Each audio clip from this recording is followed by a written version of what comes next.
Aloha! Once again, welcome back to the 7th Direction. My name is David and we're still focused on heading in our 7th direction. That means straight into us. I actually had a question posted this past week. Someone said to me, is the 5th direction up or down? It seemed to be the perfect segue into what I wanted to talk about this episode, and this is about symbolism. And the point is, it's completely up to you, and you don't want to worry about that kind of thing.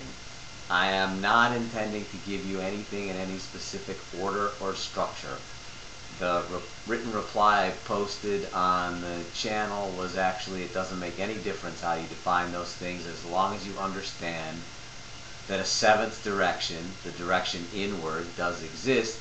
And in fact, I jokingly said after that once you discover that the direction inward does exist, typically it becomes the 1st direction, not the 7th direction. At least that's what I'm encouraging everyone, is to let the flow happen that way. So, for example, the 7 agreements, the 7 guidelines, the 7 pillars, whatever you want to call them, the 7 ideas that form the foundation of my behavior patterns, I hope. Typically I start with be Pono in everything you say and do, even though that's really hard and probably not the one that I typically use most often. If you want to rank them in that way, the first would probably be don't make assumptions, the second would be don't take things personally. Put those things together, you're on your way to being Pono. That would lead to number 4, doing your best. Maybe you could put switch around making decisions based in love, not fear, with doing your best, but I like to keep the first 4 grouped just because that's the way Don Miguel Ruiz did it, not because you have to do it that way.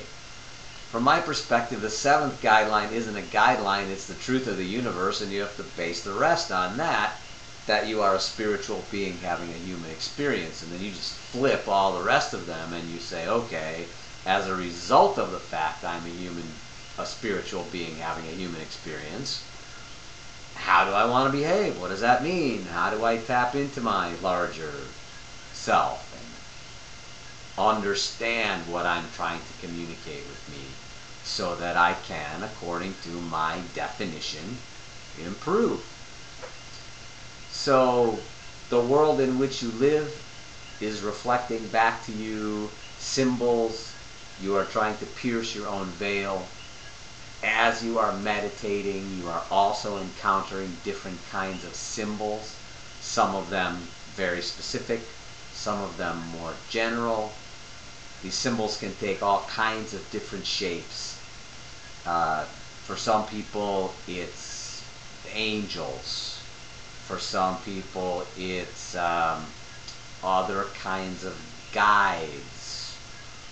For some people, it's spirit animals. So in my case, it depends on what I'm doing. Some of these energies can be specifically brought out of yourself. For example, to explore the frequency of yourself, the vibration, the perception, the experience of what is commonly known as the shamanic spirit world, there's a very specific set of exercises you can do.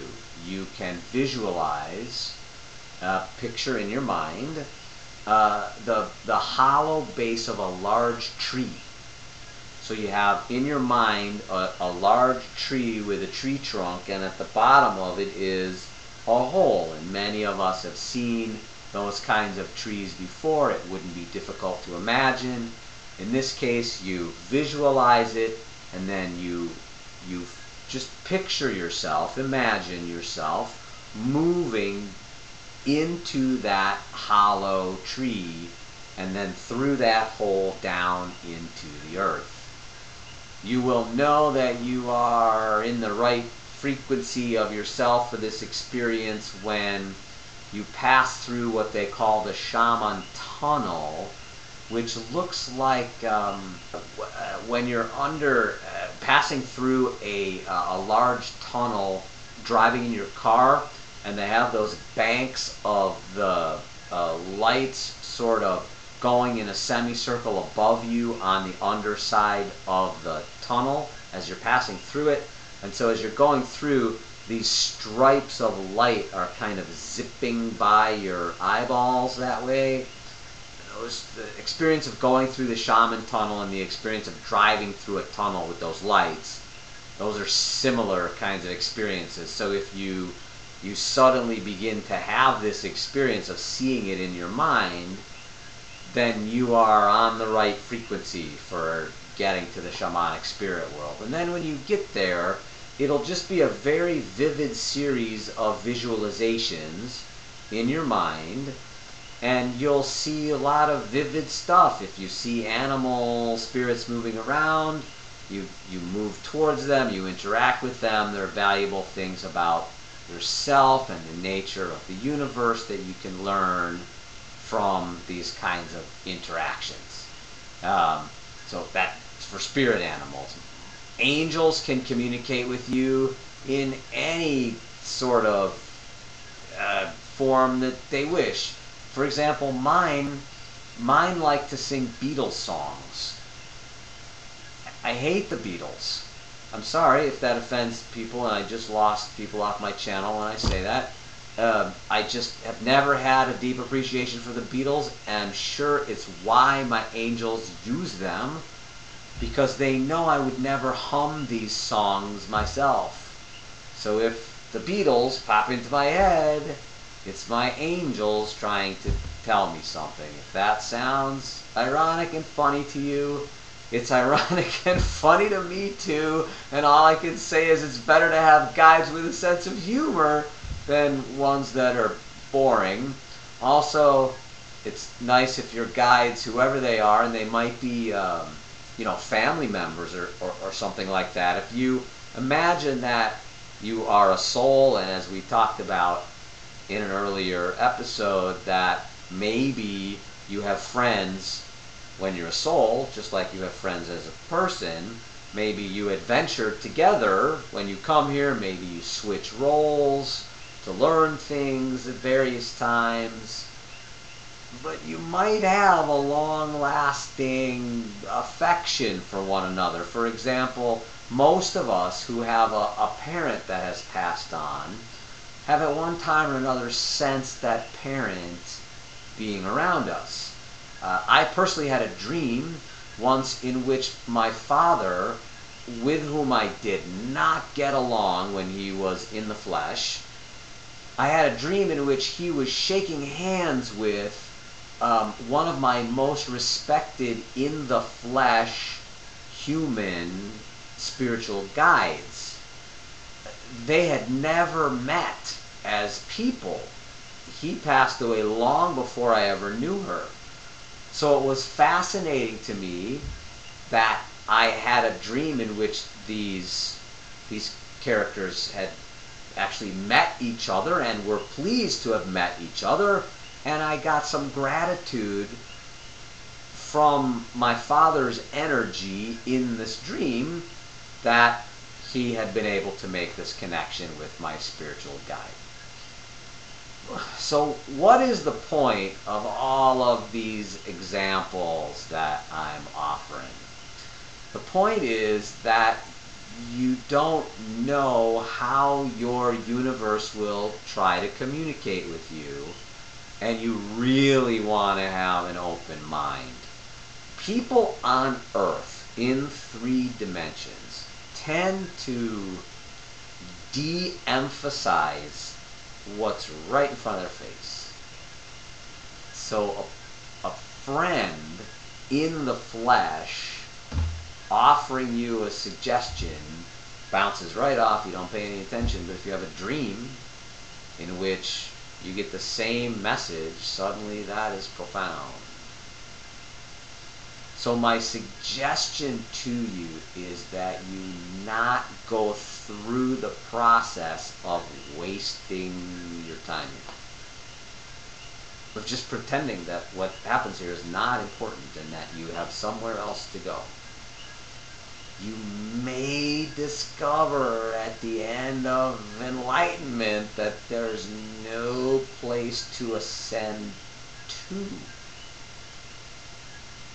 That the ascended you is just the better you right here to fix homeless children, of which Hawaii is #1 in the nation per capita. Teen suicide, of which Hawaii is #1 in the nation. Disease, like Bill Gates is doing. Poverty, like Warren Buffett is doing.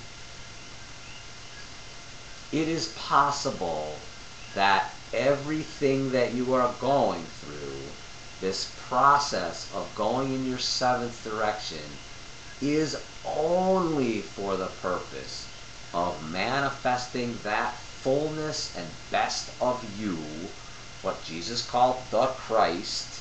He would be much better labeled Jesus the Christ, so that we would all know this is something we can pull out of ourselves, the Christ, the fullness of our souls, manifested through our bodies in every way, so that we improve our physical selves, we can do things for others, make magic in our universe, following Dr. Richard Feynman's advice that I mentioned from last time, that we consciously make an effort to realize that we are part of this mass, ongoing, ever creating, never stopping for 1 second in our creation process, telepathy that we share with all the other little soul pieces of God running around, and that we can use that connection to improve the planet.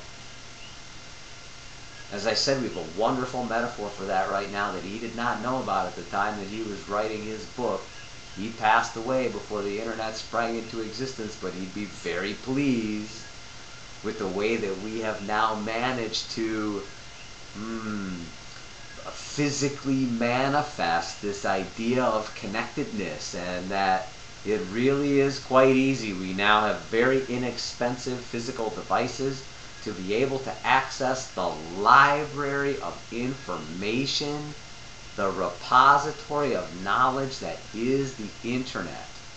Unlike the library at Alexandria, can't burn the internet down. This vast array of knowledge is an open book for anyone with the time and desire and focus. Anyone has the ability to read this book. And everyone has the ability to read their own book in the 7th direction. Now, as I mentioned earlier, in many cases, it's a picture book. So then you have to interpret what you see. In many cases, the words that come to you are words spoken through a veil, so they can be easy to misinterpret. How do you find clarity? You go in your 7th direction, you practice, you listen, you focus, you pay attention, you take it seriously, and then you test it. When you get into 3-dimensional reality, you take your perception of whatever symbols have been shown to you, you take your understanding of that and you apply it. And if it blossoms, you're going in the right direction. And if it turns out to be karmic, reconsider what you learned. Maybe you just didn't get the right thing. That's part of the challenge of being behind our veil. So stick with your daily life practices, and it sometimes will help you navigate through that murkier stuff. Keep going in your 7th direction. Keep bringing it back out. It's worth it. It'll get better. I hope you're having a good day. We'll talk again soon. Aloha.